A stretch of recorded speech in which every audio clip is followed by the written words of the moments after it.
Hey guys, just gonna make this quick video summing up the reasons why it's probably just MU jank for the Red Ice clip, but of course I don't know. First off, let's just start out with this giant thing. That is the cull zone for the Red Ice specifically. So GZ has the capability for debug actors. So for every actor, and for those who don't know what an actor is, like Link is an actor, the icicles in the room are an actor, the red ice itself is an actor, the platform that moves around is an actor, anything that you can interact with essentially is an actor.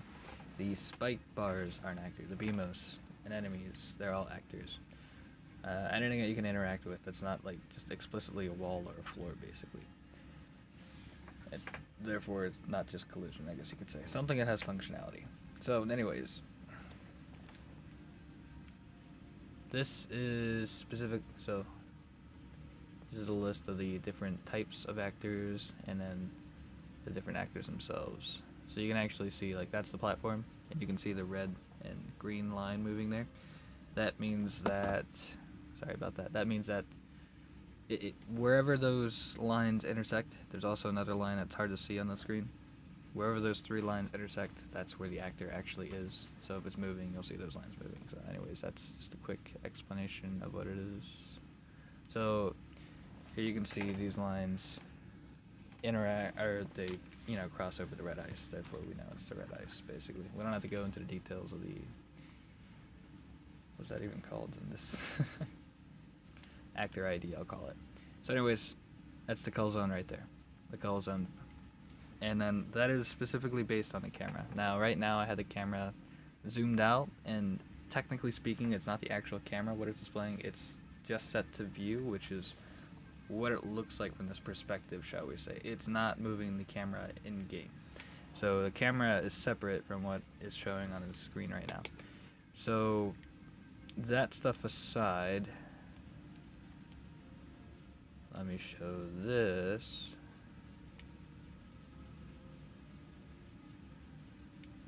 Alright, so now the camera is locked in place and I can also move Link around. What is it? Okay, so right now I'm on the red ice, which means that the camera is going to fluctuate a bit and start looking down. So it's a little hard to see from this perspective, but it just shaped to looking down.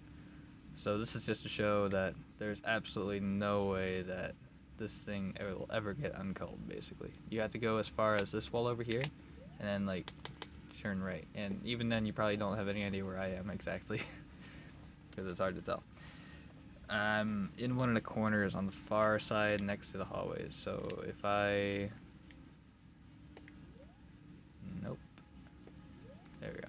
Turn around here, go left, well now it's right, there we go, and go right again. I'm going down the twisted hallways. And then when it turns red, that means that it's culled. When it's green, it's unculled. Now culled just means unloaded, basically. And now I'm just moving around in various ways. I think I just grabbed the vines. So you can see this thing is tied to the camera specifically. So I can move around and then it'll move a little bit, but when I target, that's when it snaps to Link's direction. Alright, that's cool. I just had a lot of fun with this thing, that's all it is. So thing's massive and there's no way you can uncull it. That's the TLDR. So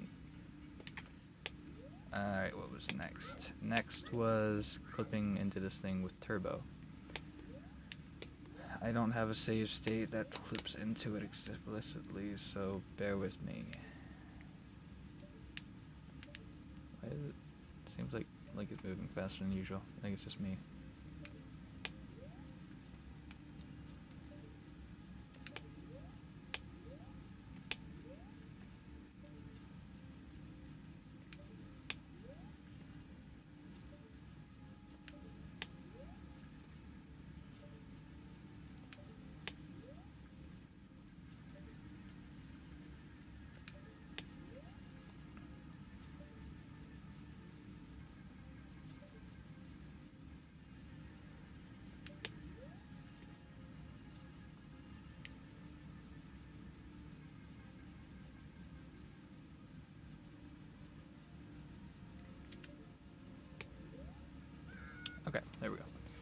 me go ahead and put watches back up just for the sake of it, I guess.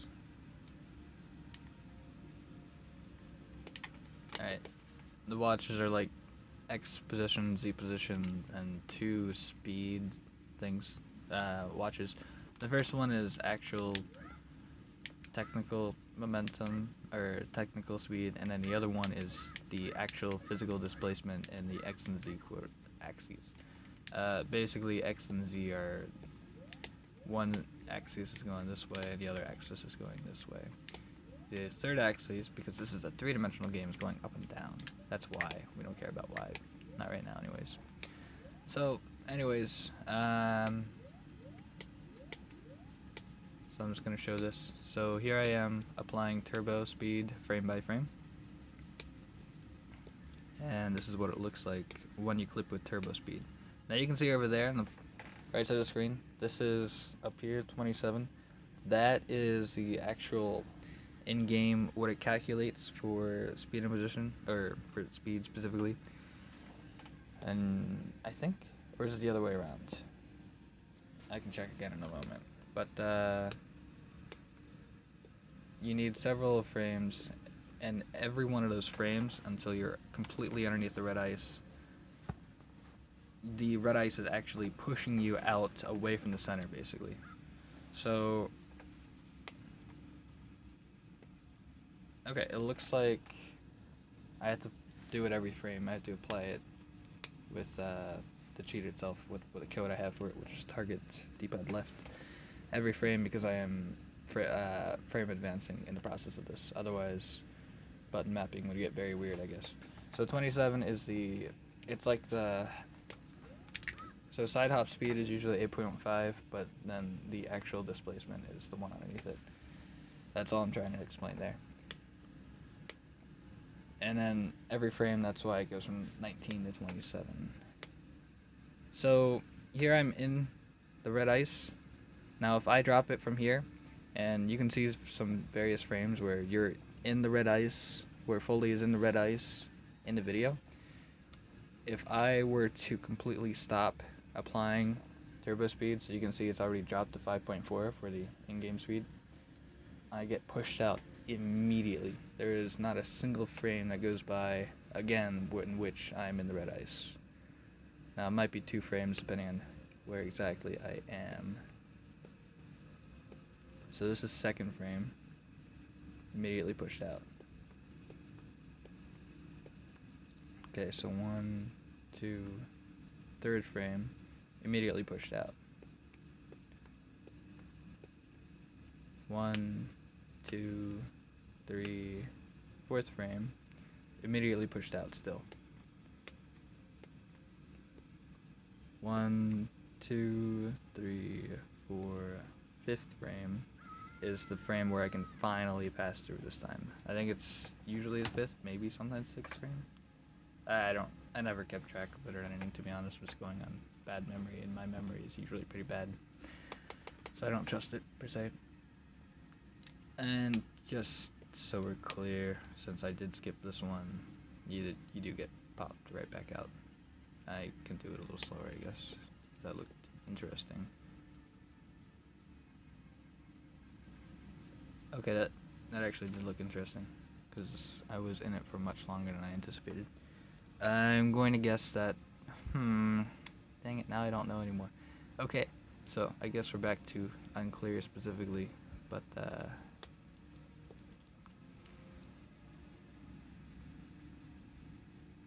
this is actually more than I anticipated. So, interesting. It seems like your momentum carries you further than the turbo speed itself. Or it's probably... Oh, I think I know what it is. So, it's going specifically until Link is airborne. And then after he's airborne, he's pushed back. Alright, so I can explain that. Let's do this. And actually, do I have a save state for this already? Yes, I do. Okay. So this is the same thing, but red ice is gone, obviously. So what happens is very simple. Let's do it this way. as soon as you go airborne, I'll just do it while shielding too, sure. And while facing that direction. As soon as you go airborne, you completely lose all of your momentum. So this is where it really does look like Foley's clip until a certain frame in which the walls push him out, like there. That's something that does, and I noticed, I think. And he was able to notice more details than I did. So that looks, at full speed, nearly exactly like Foley's vid. Except I'm not shielding the entire time. But details to me tells, I guess. And so, I think these are all the reasons why it does indeed appear to simply be emulator jank, although I don't know for sure, of course. One small aside, Foley said that he was having some weird issues with one that, here I can show that real quick. Why did I pause? One with this red ice and it, specifically the blue fire going through it, that can be explained just by dropping the blue fire into the hole if you get close enough. I don't think that's close enough, but you have to be somewhat into it. And he does say that he specifically tries to... Okay, he's left-handed. Think about that. He does try to get really far into it. I'd like to get this on record.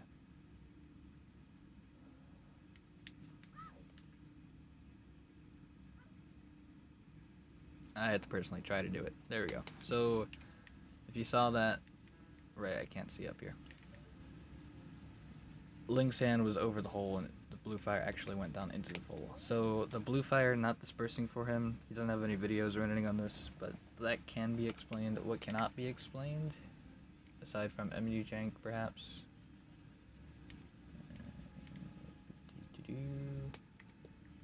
what cannot be explained specifically, if I said it can be, is doing the same thing over here. Right, this is not KZ. KZ, you can edit the inventory in the inventory. And I am spoiled by it some days. I haven't been able to recreate this on console, Virtual Console, VC. If you're far enough away, obviously the blue fire simply won't be able to reach the bombs, but just like that. But I haven't gotten a case where the blue fire just didn't disperse. It didn't scatter like how it does without the hitbox viewer up.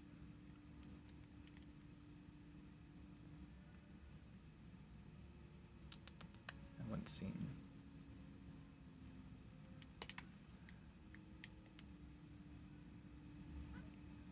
So here we got the blue fire dispersing after it hits the ground, like so. These frames here. And I don't know how you could ever do that without it simply not registering that the floor is there or something of the sort. In which case the blue fire drops down and then probably disperses on the void plane, if I had to guess.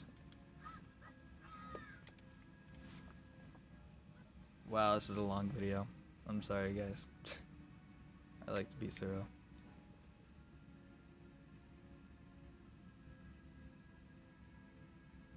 Okay, it does, one, it does disperse, and two, it's very quiet, if not just silent from this high up.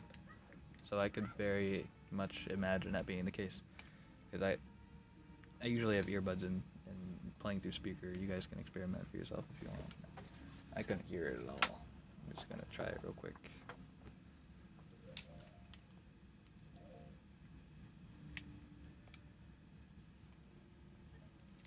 With earbuds.